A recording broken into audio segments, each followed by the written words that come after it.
ఇది 5,000. అరే ఎంత సమస్య పడిందే ఇప్పుడు ఏం చేద్దాం? మళ్ళీ ఇప్పిస్తా. మరి నెలకి 5 రూపాయలు వడ్డీ, 5,000 నెలకి లోపల ఇవ్వకపోతే వడ్డీకి వడ్డీ పడుతుంది.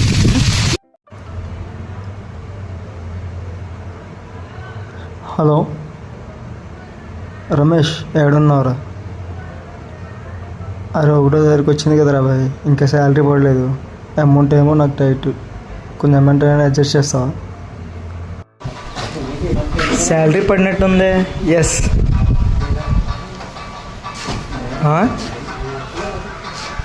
ఇదేంట్రా శాలరీ మొత్తం కట్టేట్టుంది దీని అమ్మ.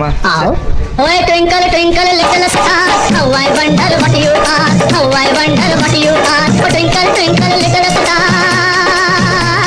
ఏంటబ్బాయి లేడి పిల్లల గంతులు వేసుకుంటూ వెళ్ళిపోయి వచ్చి పిల్లి పిల్లల కూర్చున్నావు ఏంటి? ఏం లేదు బాబాయ్, శాలరీ పడ్డాయి అని ఆనందపడే లోపే మొత్తం ఈఎంఐలు అన్నీ కట్ అయిపోయినాయి. అందుకే అప్పులు చేయకూడదు. అప్పులు చేసామనుకో ఆలు ఈలు వచ్చి లాక్కోవడం పీక్కోవడం అవుతుంది. ఇక ఇలా బ్యాలెన్స్ 0 అవుతుంది. సరే కానీ సాయం చేసి పెట్టు బాబు. వేలుంటే సాయం చేయొచ్చు కదా, మళ్ళీ వచ్చే 4 జీతాలు నీకు ఇచ్చేస్తాను. ఇది 5,000.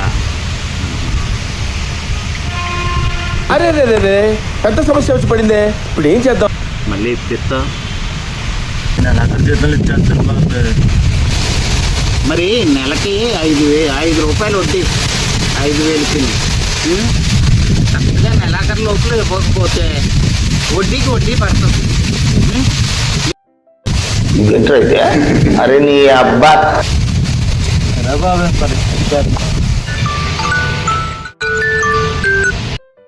ఉండపై ఫోన్ వస్తుంది, అర్జెంట్ మీటింగ్ ఉన్నట్టుంది, నేను మాట్లాడతా.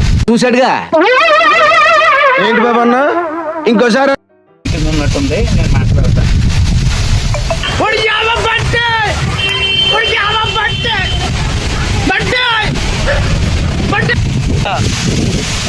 సార్ కిరణ్ గారు సార్ కొద్దిగా 3 నెలల నుంచి ఇబ్బందిగా ఉంది సార్. ఇచ్చేస్తాను సార్. అలాగేనండి అయ్యా. A few moments later.